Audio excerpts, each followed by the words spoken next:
3, 2, 1.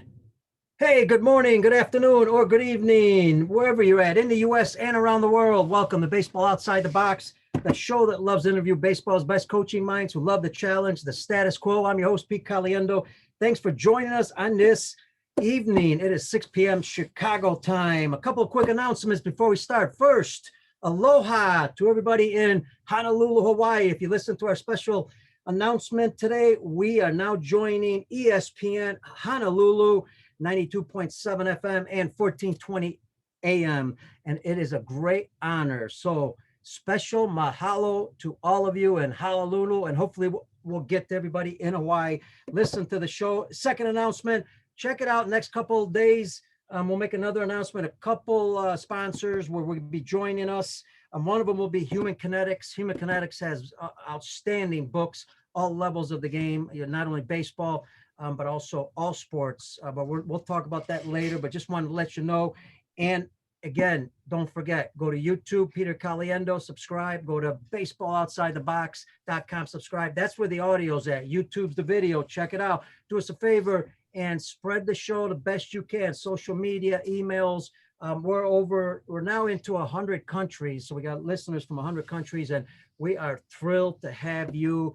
And without our listeners, we would not have a show. So thanks very much, everybody in the U.S. and around the world. All right, today we're talking Serbian baseball. Yes, Serbian baseball. You heard right. We go all over the world, talk to experts in the game. Why? Because we believe you can learn from anybody in the game, anywhere in the world. And I think you believe the same thing. You can always pick up something great from coaches. So got a good friend of mine. We're going to introduce him now, Nick Mitrovich. Now, if it was an Italian name, I'd be able to pronounce it better. So I don't mess that up. But a little background on Nick. You know, he played in Serbia, went to Maine East High School right here in Chicago, Illinois. 2018, he was coaching the Serbian team, and he also coached high school at Maine East from 2016 on. So he not only does he have coaching experience, but also he has international experience. I met him in 2017. Well, actually, we knew each other already, but I met him there in Belgrade for the Beat Cup, European Beat Cup, when I was with the Bulgarian team. So let's not waste any time. I'll call him Nick. Let's welcome my buddy, Nick. How you doing, buddy? Hey, Pete. Thanks for having me on. I want to congratulate you. I saw that announcement that you're going to be on ESPN Honolulu in Hawaii. That's a pretty big thing. So I kind of feel special to be here today with you and talking to an international baseball celebrity, honestly. Well, not only that, but you're the first guest that Hawaii will be listening to. So, man, the pressure's on. Honolulu's listening. It's an honor. It's an honor. And I appreciate being the first. And hello to everyone in Hawaii and around the world. This is a great honor for me, and I'm glad that we get to talk some baseball. All right, folks, if you're live on Facebook, you have any questions for Nick, and it's funny, now Mitrovich, I pronounced it right this time, right? Yep, that's perfect. If you got any questions on Facebook, just type them in the comment section. We'll get them. So, hey, Nick, let's get it started a little bit. I know you grew up in Chicago. You know, how's the Serbian connection? How did that start? Obviously, your background, your parents Serbian? Yeah, both parents are Serbian. I'm actually fifth generation here. So that's obviously on my dad's side being fifth generation. On my mom's side, she's the first one from really her family to be here in the States. So have a really deep connection with the Serbian community, take very big pride in being Serbian. We do all the, cultural things, the traditions, celebrate Christmas on a different day, celebrate Easter usually on a different day. So we do all that stuff, and it really just runs through me a lot, that Serbian blood. And it's something that really is a big part of my life, and running into Serbia baseball and having that opportunity and showing the love for the game of baseball and the love for the roots of my culture, and for them to run right in the same path is something that's spectacular for me, and something that I don't take for granted, because I think it's a very special thing to not only be Serbian and be proud to be Serbian, but also represent the Serbian community on an international level. Absolutely. And personally, you do that very well. And I'm excited to have you on the show. And folks, I'm Italian American, so I get where you're coming from. My parents were both born in Italy, and, I'm very proud of being an Italian American. So and I got a chance to meet, obviously, throughout the years with our coaching clinics and competing, got to meet, the Serbian coaches, the players. I mean, just an honor. We're going to talk about that. But give us an idea. All of a sudden, you're coaching at, you played at Maine East and you're coaching at Maine East High School. And all of a sudden, how does the Serbian Baseball, Federation contact you? How'd that all happen? Well, it's a very funny story, actually, Pete. My dad, he was one of the main reasons this came to be. He was working at Fox during the Cubs World Series run in 2016. And personally, being from Chicago, it's either a Cubs or Sox town. And I'm not really a big Cubs fan. So I was just doing it to support my dad, watching him do this Facebook Live feed for Fox News Chicago, and sending as many likes and commenting and everything that I possibly could. And sure enough, someone from Serbia sends him a message saying, "Hey, we're going to be in Serbia." And Nikola, who you know very well with the Serbian Federation, was the one to contact him. And Nikola was just basically saying that they'd be in Indiana and they needed some help with some players if he knew anyone. And that's how it just kind of happened. And the relationship just took off from the moment that we all met. I still laugh about it, and I tell everyone that asks me about it and how it got started. When we met at the hotel for the first time, you would have thought we all knew each other like brothers. Like we were just going to break bread, have some, drinks together, like a wedding or so, like a typical traditional like Serbian wedding or get together.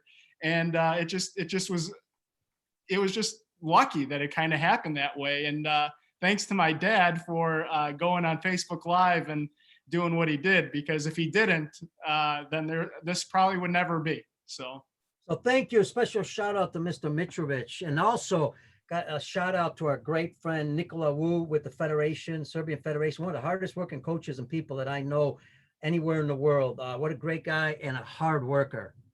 Oh, definitely. I mean, I'm pretty much in contact with him every day, almost every day. And it's, from players to equipment, which these are new hats this year that we will be sporting at the 2021 now European Championships in Belgrade. So him and I talk all the time. We have a great relationship. What he's doing in Serbia is absolutely phenomenal. He's really taken on a big role. I mean, he's always had a big role, but the role in terms of getting kids to come out, we've already published one magazine that he's designed and pretty much edited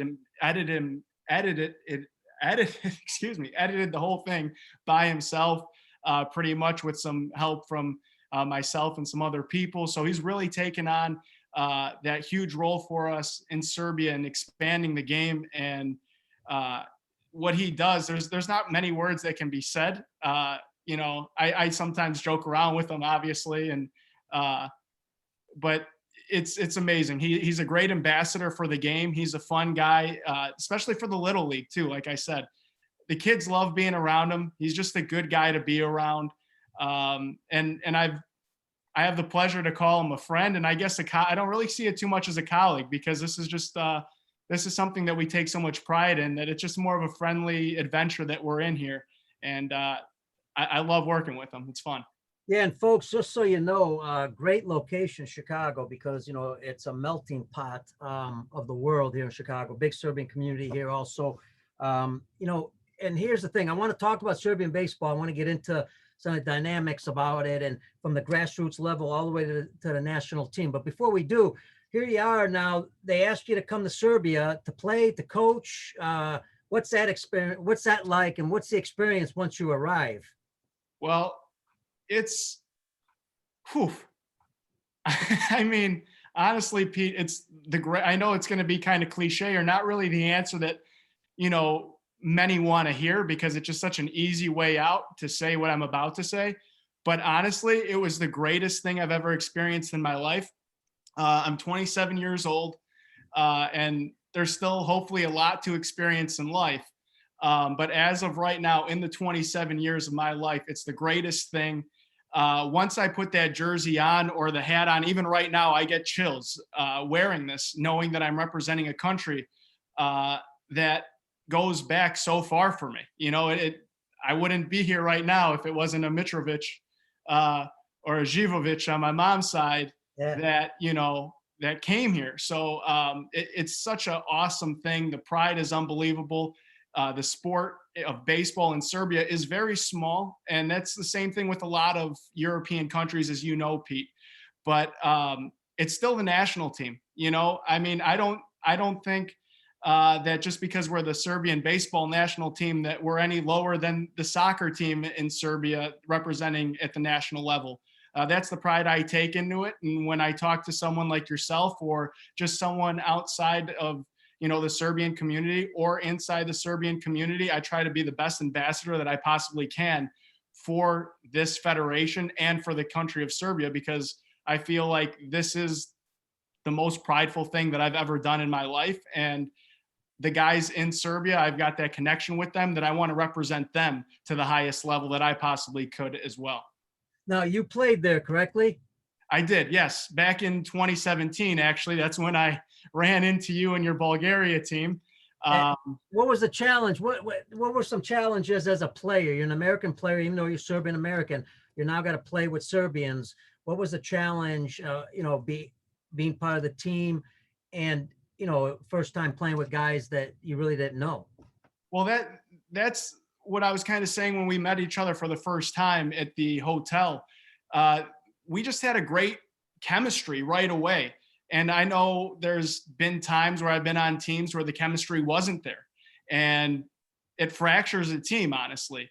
So once I got in there and I got in at bat or I got in the field, they were rooting for me once again, like we've been playing for years. And it just felt so comforting to be in an atmosphere and just a loose atmosphere to say, I don't have to put too much pressure on myself. I can go out and do what I do and it will be just fine.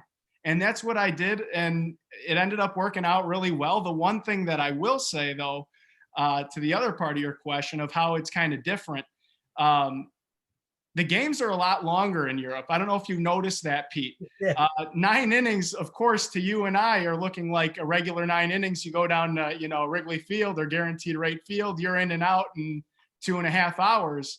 A game in Europe is completely different. And that's what I try to also tell people as well, is when you're there, the game is a marathon. 9 innings can be 3.5 hours, 4-hour game, but that's just the norm, over there. And that's nothing wrong with it. It was just weird to, when you get there and you're expecting to be out maybe in about 2.5 hours, 3 hours, and then all of a sudden the sun's gone and you're like, wait a second, this game started at noon, So Absolutely.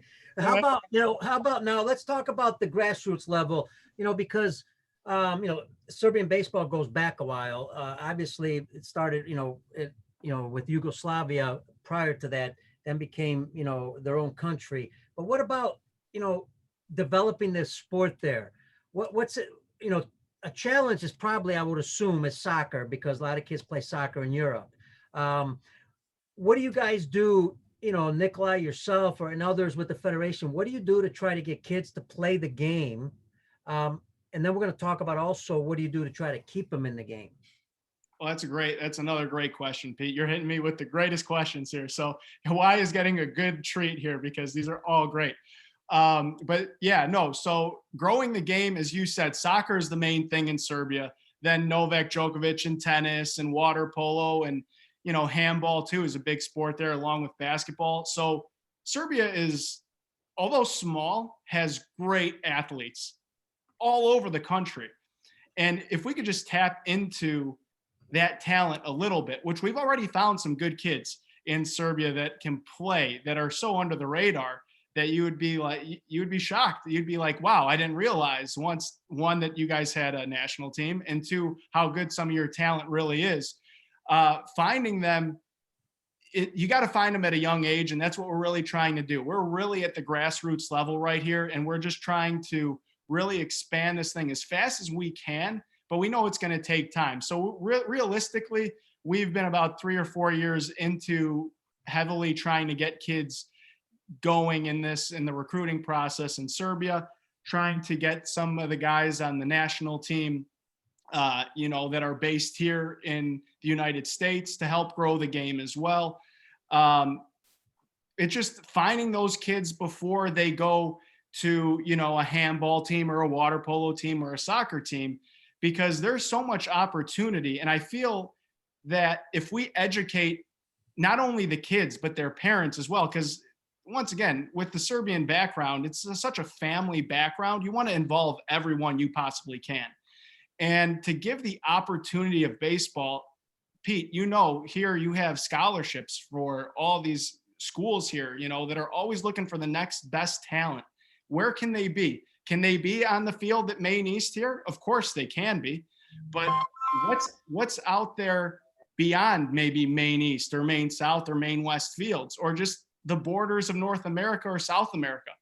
And if we can show the youth and their parents the opportunities that lay across the borders of Serbia with baseball, I feel like we can really grab them at an age and show them that they have an opportunity to maybe not make a living and be in the MLB or a minor league player, but they can go to school here in the States. They can go to school in Canada. They can go to school anywhere they want that have baseball programs.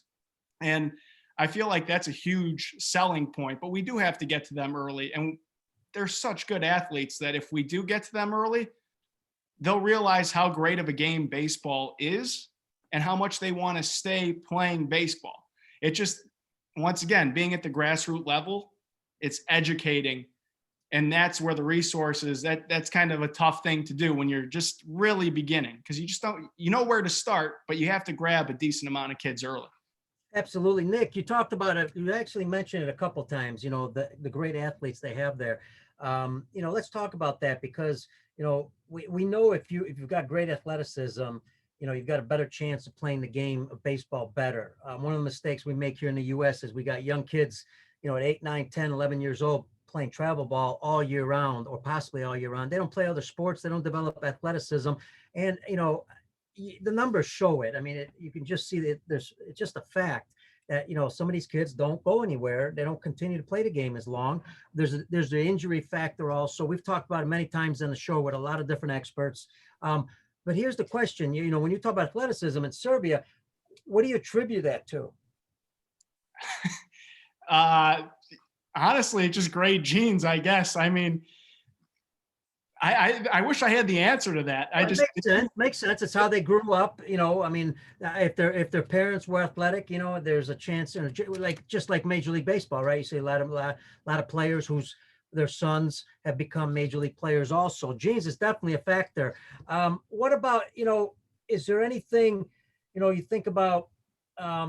They may, the parents, how they groom their kids. Because a lot of these parents, don't forget, came in. We're talking about parents that have been through some tough times in Serbia. Right. So we always talk about difficult times. We talk about difficult situations. Now, I'll throw one at you.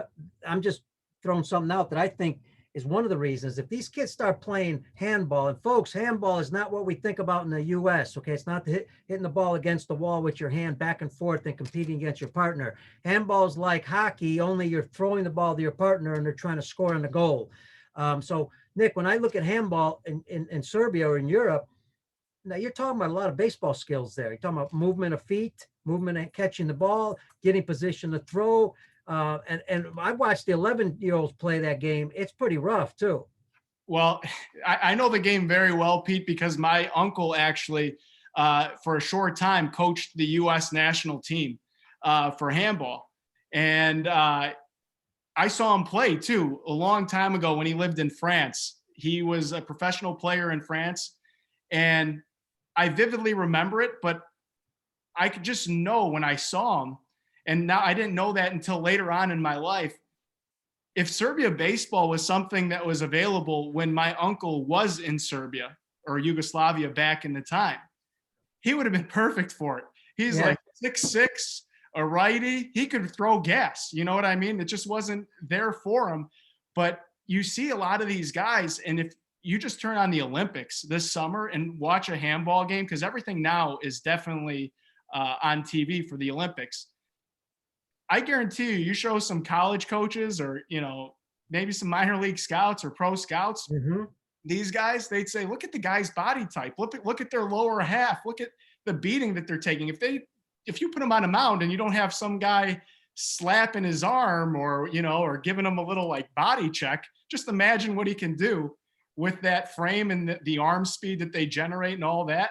They could be, they could at least be closers or middle relief pitchers, at the very least. It's a big time talent and a big time sport that I think European baseball in general really needs to take a look at, not only handball, but water polo, just because of the power that these guys generate. And they're already, they have the mechanics down. They need to have the mechanics down. Also, they wouldn't be professionals in that sport.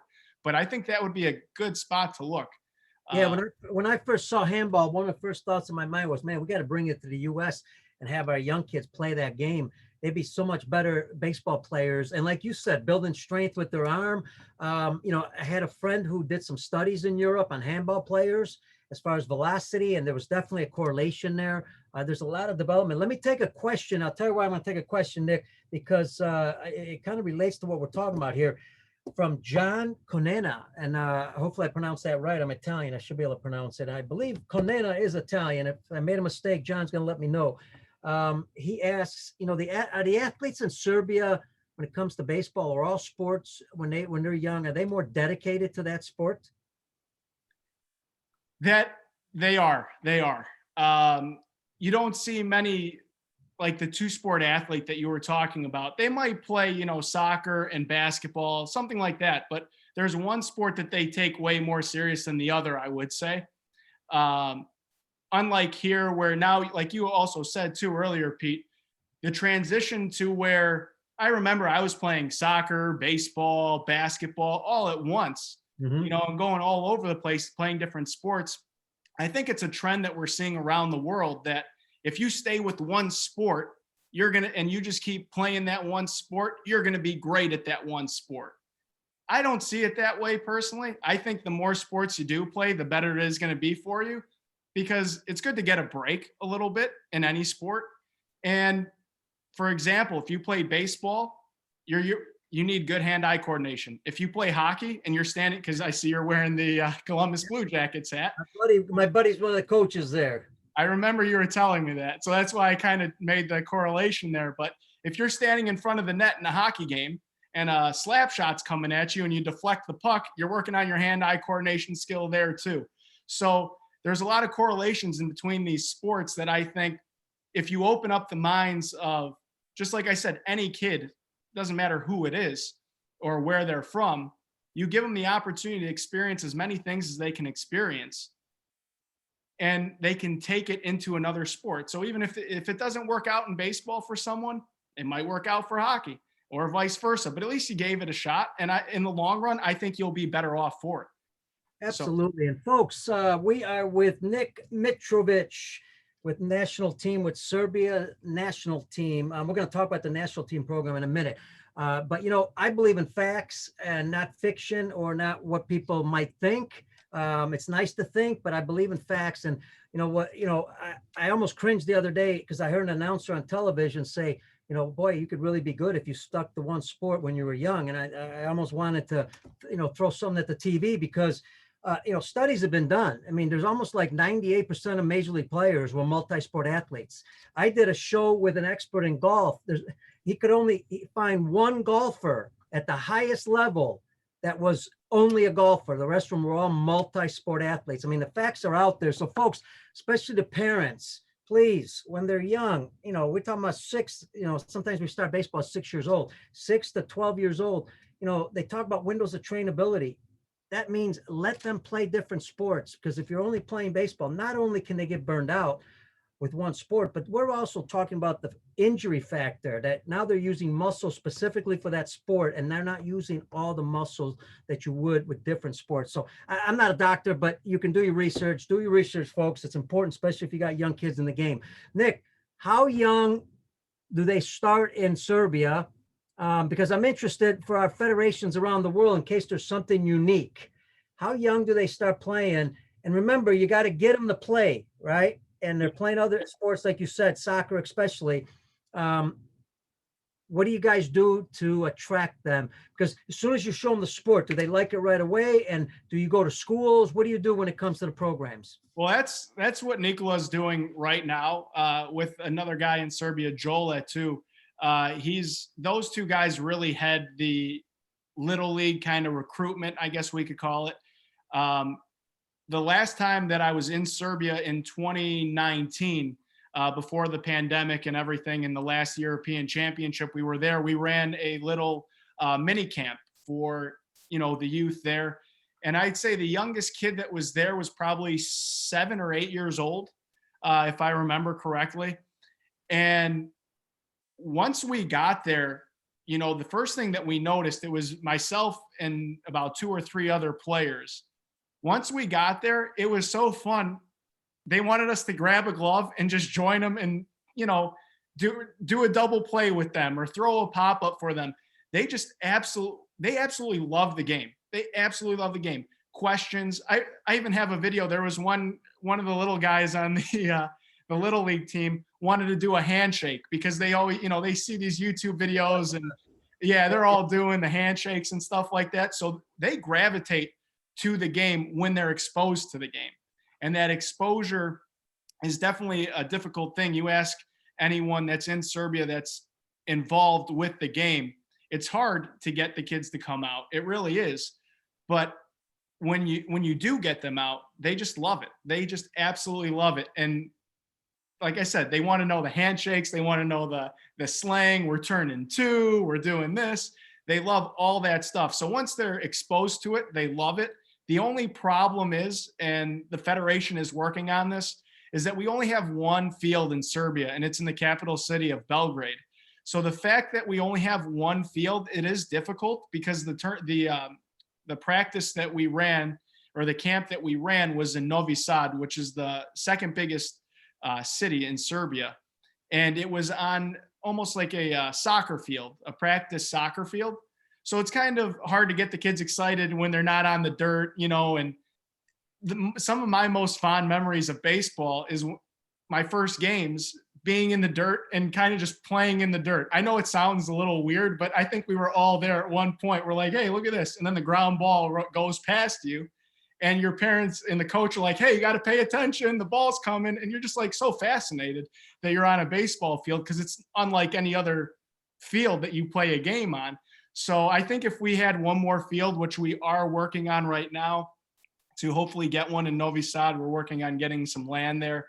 I really think more kids will gravitate to it, but it's a lot of elementary school kids that we have all the way up to high school. And it's only growing right now. And that's thanks to Nikola and Jola over there in Serbia, especially Jola. I know his kids, he's the head umpire too in Serbia. So shout out to Jola. He's the one doing all the European championships for us, but he has some kids too that are, middle school age kids, elementary school age kids that really are taking, they're almost like leaders themselves and trying to get kids out too. So I want to thank them for doing that. It's hard for me because I'm not there. If I was there, I'd be going to all the schools like Nikola's doing too and trying to promote the game as much as I possibly could. Just on my end, I try to do anything on Facebook that I possibly can, anything on social media that might be attractive, for anyone. It doesn't matter if they're a kid or if they're, a high school or a college age kid that wants to play the game. We really don't want to turn anyone away from the game, and we want to make them aware of the game. Yeah, and we're going to talk about the charitable organization and the magazine a little bit more. So if we have people out there who want to donate to the organization, because I know, funding is a critical thing there in Serbia. It's very difficult to find funding for baseball.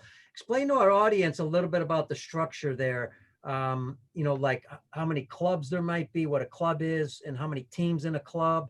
I know every club's different, but give us an overall view of that. Yeah, so they have their own kind of league there in Serbia. The biggest team there that's won the most championships is Belgrade 96. They're pretty much one of the first teams there, and they are probably the most veteran group of the teams in Serbia. So I'll give you them, and I'll give you Novi Sad because those are like the two now main teams in Serbia that are really the powerhouses, I guess, now, because Novi Sad is Nikola's team, actually, and they're usually the youngest team in the league.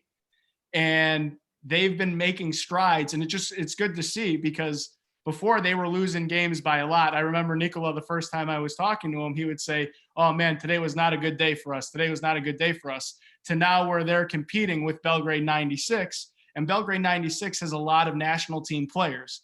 So to know that the Novi Sad team is coming up to a level of Belgrade 96, we are in a good position there. So they have their own little league over there in Serbia that is, they do a good job of. They're doing the little league too. They're trying to grow that as much as possible.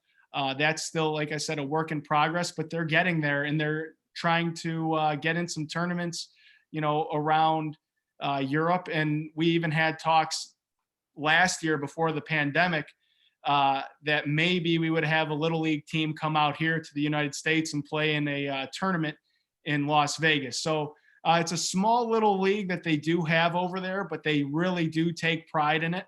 I get, when there's the championship, I'm getting messages from guys on all different teams, whether that be them complaining about something or cheering about something. So you get both things coming from Serbia, but they're really doing a good job of that so far. And I'm pretty proud of the steps in the 4 or 5 years here that I've been involved, from where it's been started to where it's been going. And I think every guy in Serbia in the league would also say that they're pretty proud of where everything's going league-wise, not just national team. Yeah, Nick, I got to believe, when you talk about, okay, they lack the fields, obviously going to lack some equipment and not easy to get, expensive, but when you lack things, you're kind of hungry also at the same time. Yeah, they got to play on, soccer fields, and you make it into a baseball field the best way you can with the bases. But we always talk on the show, when you play in situations that are uncomfortable, you become a better person and better player, because one, you're hungry, and two, you're playing with equipment isn't quite as good. Sometimes the ball might be 5 ounces, another day might be 5.5, 6, depending on, if it's wet or what kind of ball they're using. I mean, no different than the Dominican Republic or Cuba and some other Latin American countries. They've got an advantage, obviously, a lot more players, but that ability, or that playing in those uncomfortable situations, I would believe makes them better players and more hungry to go to a certain level of baseball. Well, when they came here in 2017 for the first time, and we were playing at Whiting, Indiana, at I believe it was called Oilman Stadium, and that, I mean, it's a very nice field they had there. I was even impressed with what they had. And when the guys saw it and they realized, hey, you know what? The ball isn't taking a bad hop here or there. I don't have to, worry about the ball hitting me or getting out of the way. Absolutely. They were loving it, And then when you take just the end of that tournament, and now all of a sudden I'm in Serbia and we're playing against you in Bulgaria, and your good friend Bill Percy's out there coaching the Serbian team. Yeah. And he was telling me, hey, Nick, I've been out here for a week or two practicing with these guys. Just so you know, when you take, some reps at center field, the ball might go left, it might go right, or it might jump over your head. And I was like, okay, Bill, sure. And then sure enough, he's rocketing shots at me, and the ball's coming at me 100 miles per hour. He's got a big laugh on his face, a big smile on his face. And then you realize, like you said, even though the field might not be up to standards of, a field here in the States, it almost makes you a better player because of what you have to work with. And then when you do get on that pristine field or whatever it is, it's like a walk in the park for you, because you've been dealing with a bad hop here or whatever, or the 5 ounce ball, where you can get a new ball almost every time, every game here now. You just get the same ball pretty much every time you pitch. Over there, like you said, you might get a waterlogged ball, you might do this or that. So it is definitely a different thing, an experience with their fields over there. But I think it makes you a better player. And to be honest, no reason to complain. You could put me on any field and I'll I'll be smiling ear to ear just to be on a baseball field. I don't even care. Even if it was a street with some bases, I'm happy to be out there.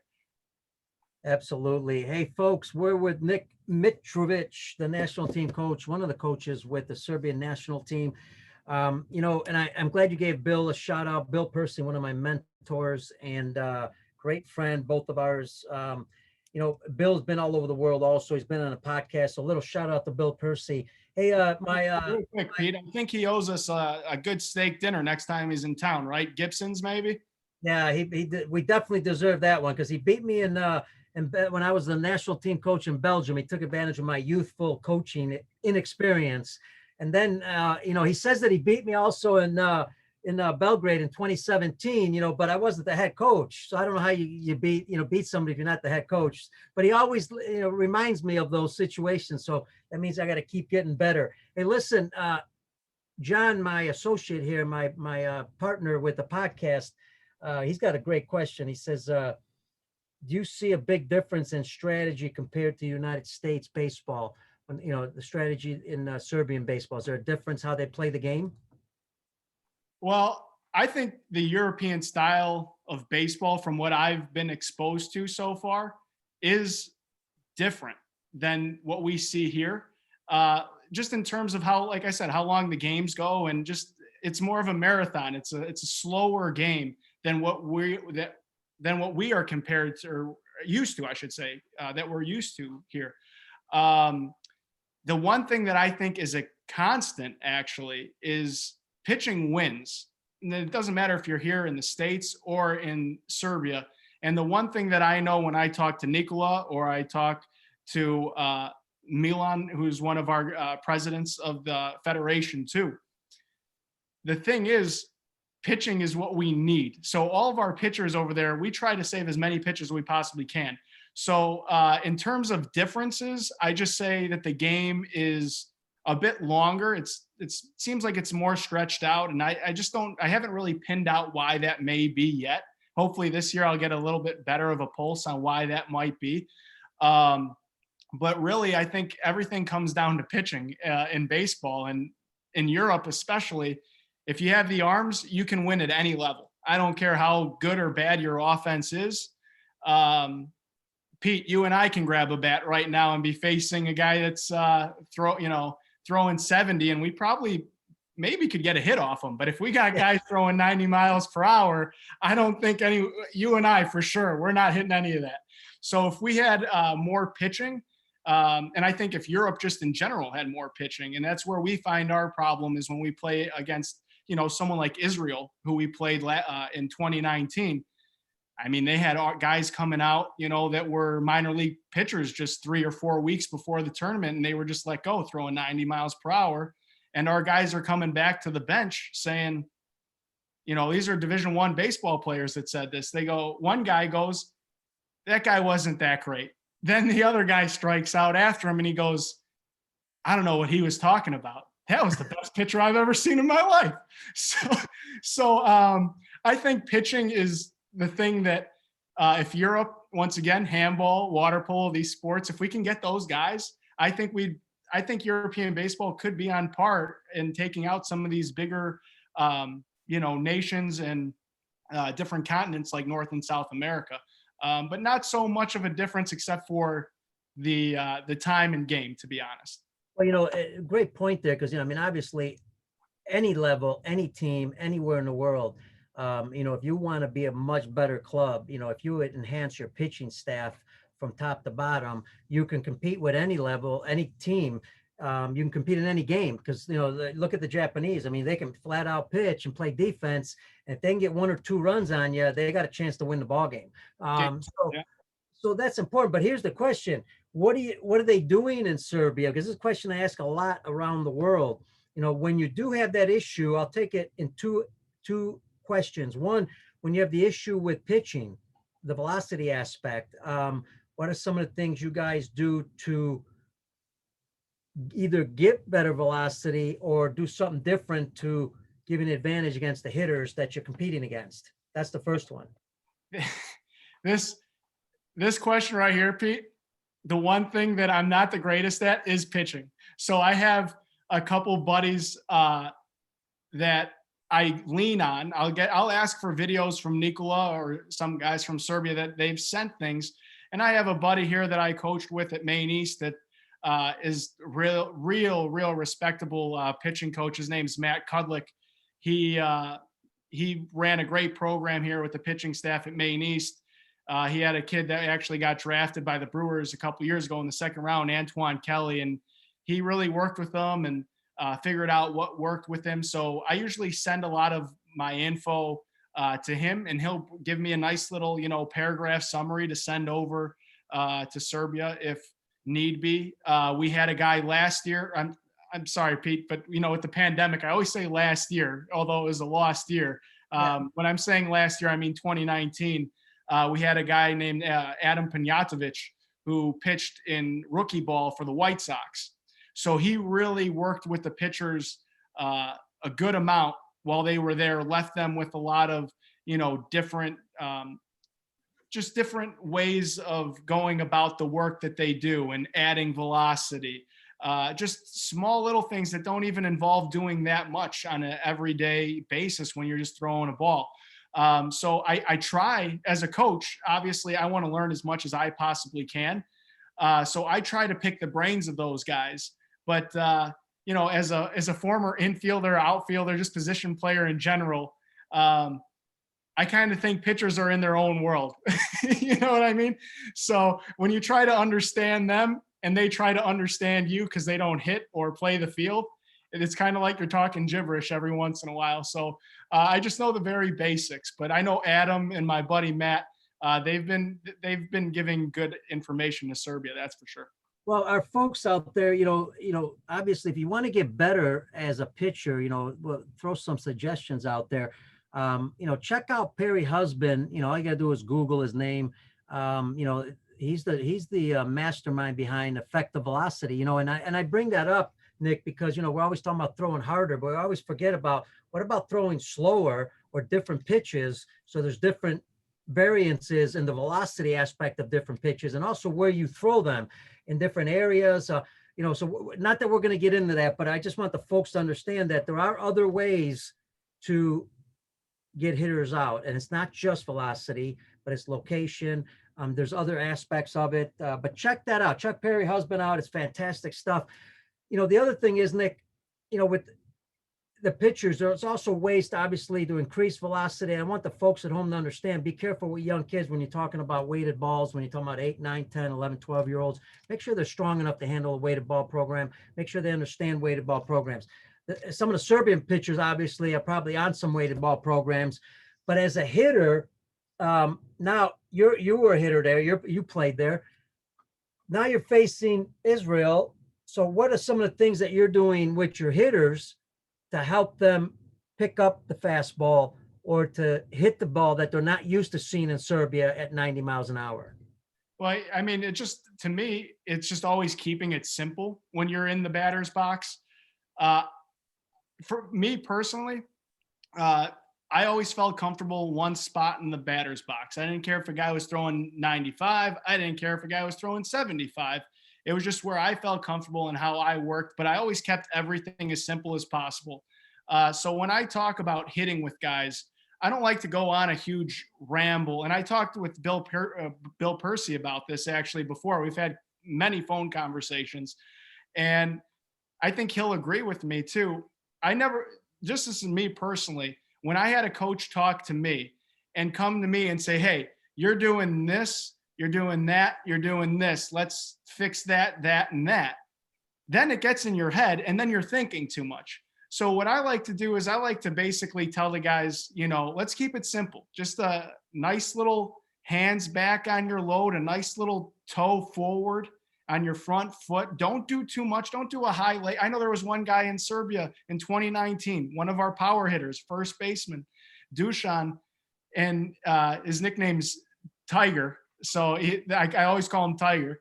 He was out there. He's a big, strong guy. They call him Mini Stanton over there, Pete. Mini Stanton. And I go over there and I've seen him doing a leg kick almost like it's David Ortiz, and his timing is way off. The ball's behind him. And I brought him to the side. I said, why are you doing that? And he's like, oh, timing, generating power. I go, but the power that you're generating is not going to matter if the catcher's already throwing it back to the pitcher and the umpire said strike. So let's get rid of that. You're a big guy. Just use your lower half, drive from the hips, and let your hands work. Your hands are perfect. Just nice and simple. He goes in there.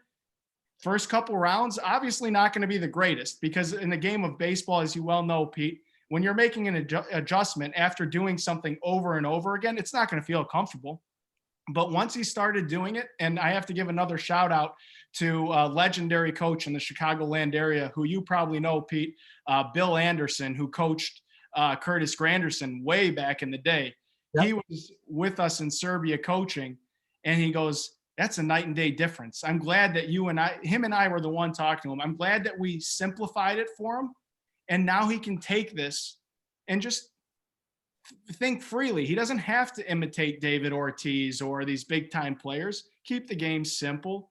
And I think that will translate for the guys, not only in Serbia, but anywhere. That's my coaching style, at least. I don't want to make someone think that they have to do Mike Trout type of production to be the greatest baseball player in the world, or think that they're failing because they're trying something new and then they abandon it, go back to something else that wasn't working before, right?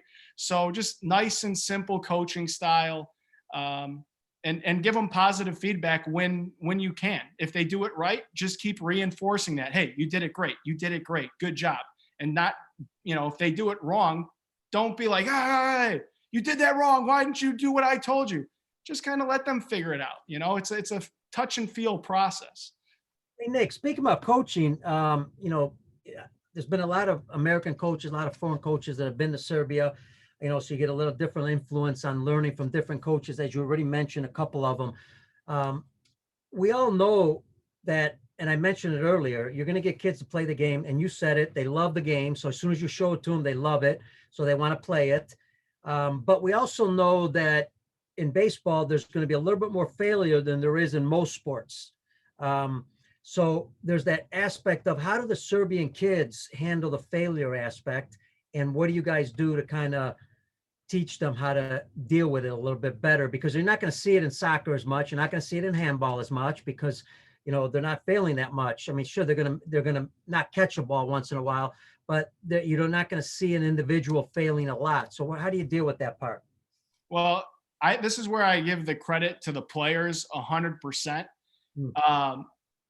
The guys on the bench, and I'm not taking a swing at any other team or anything like that in Europe or anywhere around the country here in US or wherever I've played.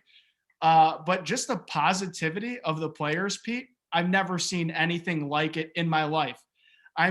There were times when I was playing in 2017 where something just didn't go right, just for me personally as a batter or whatever. And I would just think like, man, I'm so upset. Like I'm so upset and down at myself that I'm letting these guys down. I want to perform for them, and I'm making out.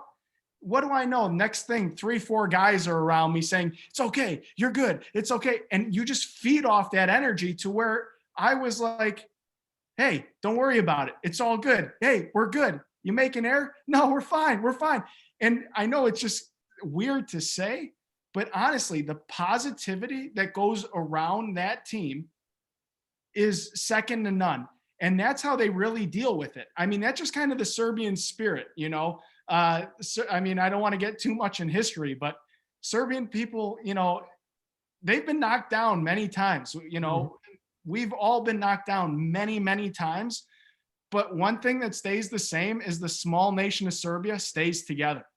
And that's such a prideful thing. And the pride takes away from the failures on the field because there's something bigger at the end. I'm with you, and I'll tell you why, because I think most of Eastern Europe, I've always said, is kind of like it's the next frontier of baseball players that are going to be in Major League Baseball, be in college, and even in high schools. And I say that because being just with several of the teams, but one being Bulgaria, I told the Bulgarian players after we got done in the B pool, the toughest guys I've ever met, the most positive guys I've met. guys that got hurt, they weren't even worried about the injury. The doctor, I remember doctor saying you'll be out for a couple of days. The guy was playing the next day. And there's no way and we only had 14 players compared to a lot of teams at 21. I remember situations where we couldn't take BP on the field. The other team got a chance to do that. They weren't complaining. They're just taking it in the cage, where I know a lot of our teams, they'd be complaining, how come they get the BP on the field and we don't? I mean, so I'm with you. I think it's a culture. I think it's a mindset there that's developed from when they're younger. And I believe it's a huge advantage, because how would you, I was like, man, I love this. I love the coach in this culture. I'd go into a bar room brawl with these guys, or to war with some of these guys, because I knew they had my back and they were tough. So those are tough things to teach, dealing with failure, the toughness of the game. And those aren't easy to teach. And all of a sudden, when you have a club of guys already like that, now you can focus on the fundamentals and the game strategy. Doesn't that make things a lot easier? It does. And Pete, I'm just going to be honest with you. I was on a team back. I don't want to get too much into it, but I was on a team where even when I did well, and this is in the States here, even when I did well, I had guys on my own team saying, why are you doing this so good? Or why did you hit the ball over the fence in batting practice? Why did you do that? They're not even like happy for you. I'm like, guys, I'm just happy to be here with you guys. Like, this is a brotherhood. We're a team. I'm cheering for you. I'm not against you. If you really want to play the position that bad, have at it. But just so you know, if I'm on the bench, I'm going to cheer for you just as hard and for your success as I would mine. Like, I want you to do well. And when I saw that in Serbia, that we all had that same mentality, that's what makes us successful, because we're all just one group. And like I said, it's the greatest experience I've ever had. And that positivity, not one negative thought came into my head when I was in Serbia in 2017, when I was on the field playing. Not one, because I knew if something happened, I knew the guy that in left field or the guy in right field or anyone on the field at all would have my back. They wouldn't say, wow, this guy dropped that pop-up. Oh, he let that ball go through his legs. That wasn't going to happen. You play free. And when that happened, it was the best baseball I ever played in my life. And I attribute that to those guys in Serbia, because if it wasn't for them being that positive, I really don't know how well I would have performed or how much pressure I would have put on myself. Yeah, you got to love that. The other thing is, Nick, important here is the coaches. There's been, like I mentioned, a lot of American coaches there. We've done coaching clinics there for Serbia, for the coaches. But what does Serbia do? Because this is important too, because if you don't have good coaching at the grassroots level, what do they do to kind of educate their coaches there? Is there a program, or is there something they do to continuously, because you got to attract coaches also. Another way to attract them is you got to teach them the game a little bit. Right. And that's basically, once again, being in a grassroots level. After 2017, I myself knew that playing is not really in the cards for myself anymore. And I can offer up my knowledge as a coach to help this program go further. And when that happened, we have another coach from the Chicagoland area, well, two, Bill Anderson Jr. and Bill Anderson Sr., that went to go help. We have some players from here. Like I said, Adam Pinjatovich is one of those guys that played some minor league baseball that, is an interesting guy because he helps the pitchers, basically when we expose the game of Serbia baseball to the people here stateside, that's our best way of getting the most knowledgeable coaches, I should say. Because like, as we're saying here, it's not well known, the game of baseball in Serbia. So it's kind of hard to find a guy or multiple guys in Serbia to take the reins and really teach the game. So basically now that's what we're working on towards next. How can we sustain coaching in Serbia? Do we send, a college kid in the summer after he's done with the summer leagues to go over there for a few months and maybe run some clinics and teach some of the guys there? I know there's some guys in Serbia that know the game very well that I think would be perfect to do, little league games or even the games be player managers in the Super League over there that they have. That would just be perfect to do that. But as you know, Pete, it's difficult when you can't have someone that's exposed to baseball like you or I 24/7 to be there and showing, the drills, the proper way, to coach third base or call a game, calling pitches. That's a difficult thing to do when you're not exposed to the game. We can turn on the TV right now and we'll have baseball tonight or just a baseball game on in general. They don't have that luxury and the exposure of the game. I feel like we do need some help on this side here in the States to go over there and continue that education process. That's the tough part. And speaking about education, we're talking about a year with the pandemic. What were they doing during the pandemic? Was there any, Zoom calls with the kids or anything going on? We had about 2 or 3 Zoom calls. I know that doesn't sound like a lot, but when you're trying to get, a massive Zoom call with hopefully 15, 20 guys, it's hard, even during a pandemic, it's hard to get everyone in front of a computer at that time. So basically, the last time we did talk with players is, with this SBDA that we have, the Serbian Baseball Developmental Association, what they were expecting us to do for them or how they wanted the funds allocated and where the players thought it would be the best, course of action. Did they need new batting cages? Did they need new jerseys? Did they need new baseball pants or bats or gloves, balls, whatever it was? That was really the conversation that we had together as a federation with the players. But yeah, it's like I said, it's just difficult when you're thousands of miles away to really have a good conversation with someone because you can only do so much over Zoom. Yeah, and talk about the charitable organization. How do folks, I guess, reach out if they want to donate equipment or if they want to donate some money? The program you guys are working on, how's that work? Where do they go? So yeah, if you go on Facebook, actually, and we have the Serbian Baseball Developmental Association, you can go right on there. You can even do a Google search and you'll find it. And you can donate on that page. You can kind of see some of the things that the organization does. And the good thing about our organization that we now are running is that it's a charitable organization where you can get tax deductions as well. So it does help us out, but it can also help, anyone else out there, even if you don't have, a Serbian background and you just love the game of baseball and want to get, into it or just help, Serbia baseball in general. This is a good way to do it because it's not only helping us, but it does help you out a little bit too, which I kind of think is a nice thing for, someone that's giving a donation. And folks, we bring it up because a couple things. One, I'll have Nicola give me the information and we'll put it on the show notes for the show so you can reach out and help. But we bring it up for a couple of reasons. One, if you want to help, you might be Serbian American and I have more of an interest of helping. But then the other part is it helps federations in other countries understand maybe some programs they can use to fundraise because sometimes they only think internally within their country, but there's ways to fundraise outside of your country. And we'd love to bring the different ideas up. The other part is, Nick, is the magazine. Talk about the magazine. What's that all about? So yeah, the magazine, we kind of did one magazine that started everything out a little bit, just kind of a test run. Just to see, the interest in it. And there was a lot of people that actually read it, but now we are having one published. I think Nicholas said it might be tomorrow or the end of this week that it'd be coming out. It basically runs through what the SBDA is, basically runs through Serbia baseball.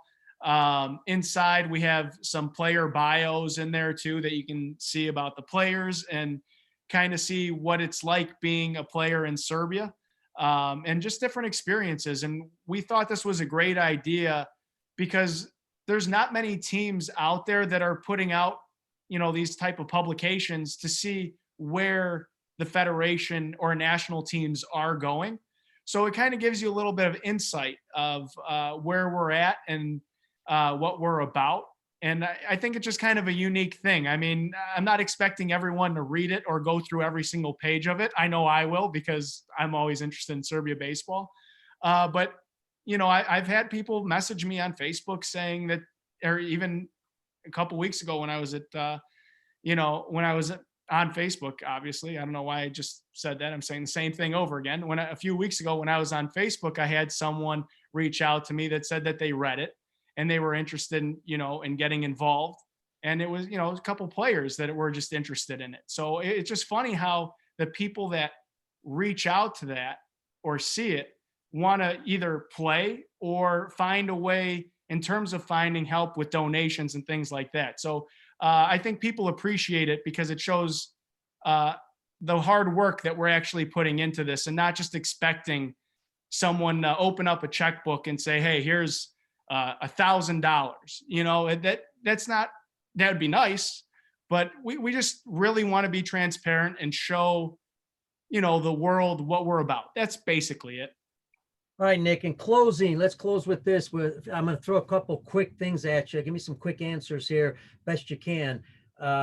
Give our audience an idea. Number of players totally playing in Serbia, playing baseball. Number of players, I want to say last time when I was there, boots on the ground, 2019, it's probably about 50 kids at that camp, I want to say. I would say close to 100, 125 guys, I want to say. Amazing. And you're competing in the European Championships in Belgrade 2021. That's the A level, B level? That's going to be the B pool.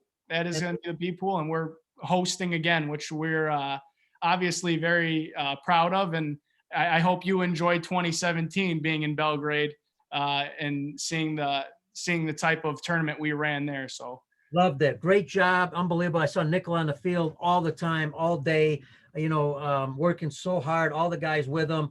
No, I thought it was a very well-run tournament. And obviously a beautiful city, Belgrade, beautiful country.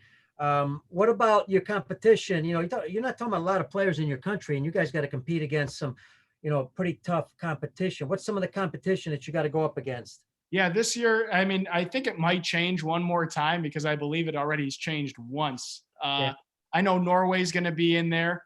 We're going to have Ukraine, who, from all accounts, we played Russia in 2019, and I've heard Ukraine's pretty much on the same level as Russia in terms of talent, and those are pretty good teams. So you have them, like I said, Norway. I believe Estonia is the other one, and I don't know why I'm drawing Sweden. Sweden, I think, is the last team that we'll be playing against. Bulgaria. Sweden was the team that got transferred out. So Bulgaria is going to be the other team that will be in that. So that's and including us too. So as you know, like you said, Bulgaria, they're a scrappy team. You've helped coach them. I would say they're probably one of our main, rivals in Serbia right now, not in terms of throwing at someone or anything, but just in terms of us playing each other so much and the relationship that the players have with each other and coaches have with each other. I know, it's a good rivalry. So we're looking forward to that. Like I said, Ukraine, obviously a good program as well. Norway and Estonia, those are two teams that I have not been able to hear too much about or encountered in my time in Europe, but I'm expecting some really good baseball out of those programs as well.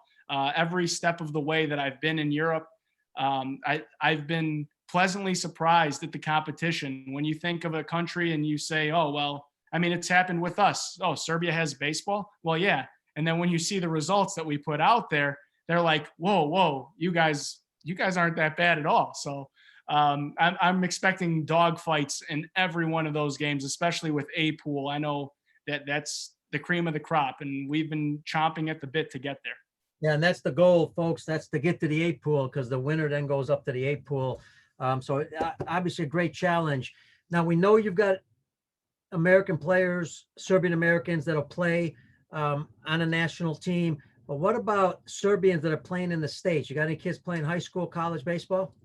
Well, we had one kid that's just recently graduated high school who's going to college. The last time I talked to him, I know he was looking into playing, I believe, at a junior college. And hopefully we'll be able to get him for the European Championships. He just doesn't know right now because obviously being in the States and going to school in the States, if you're not getting too much of a scholarship, he might stay here. And he said he might just kind of work some baseball camps or something like that. He's one guy. I mean, there's another guy in Serbia I know that we'd love to try to figure out a way to get him here. Giga is one of our biggest pitchers. He's really one of the main, if baseball in Serbia is really going to take off for the next 5 to 10 years, he's one of the guys that would totally benefit coming here to the States and getting that hands-on, you know, almost everyday proper pitching mechanics with a proper pitching coach. He could, the sky's the limit for him, to be honest. So there's always that option. To me personally, I'd love to get to a spot where we get guys from Serbia coming here and playing. But like I said, being at a grassroots level, we just got to figure out how we can be as competitive as possible and as fast as possible right now to get as much interest as possible. Because as you know, Pete, and everyone else that is listening to us today knows that winning is where the most excitement comes from. So the more wins we can put up, the more kids that are going to want to play.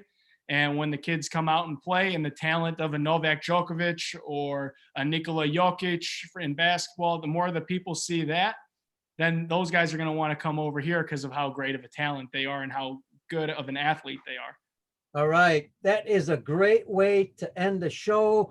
You know, young kids in Serbia, you know, their goal, obviously, if they love the game, they can come play in the States. That's a big goal. Playing for the national team's a big goal. Nick, man, this has been fantastic. Thank you so much. Any last comments about Serbian baseball? We cover it pretty good. I covered it great. I appreciate you having me on. Sorry, it's getting a little dark here. I would have turned on the light if I knew we were going this long, but I appreciate you giving us the platform, and hopefully we'll run into each other in Europe. I mean, heck, we kind of live down the street from each other, really. So we'll have to get a Portillo's hot dog or something like that, or catch a game. But hopefully we'll be coaching against each other, or hopefully coaching with each other one time in Europe, and really have a good time like we did in Belgrade in 2017. Never know. It might be Belgrade 2021. All right, folks, that is Nick Mitrovich, national team coach with the Serbian national team. Nick, thanks so much. Special thanks to Brian Crocker, producer with the Lineup Media Group. And also, remember, special thanks to ESPN Honolulu, 92.7 FM and 1420 AM.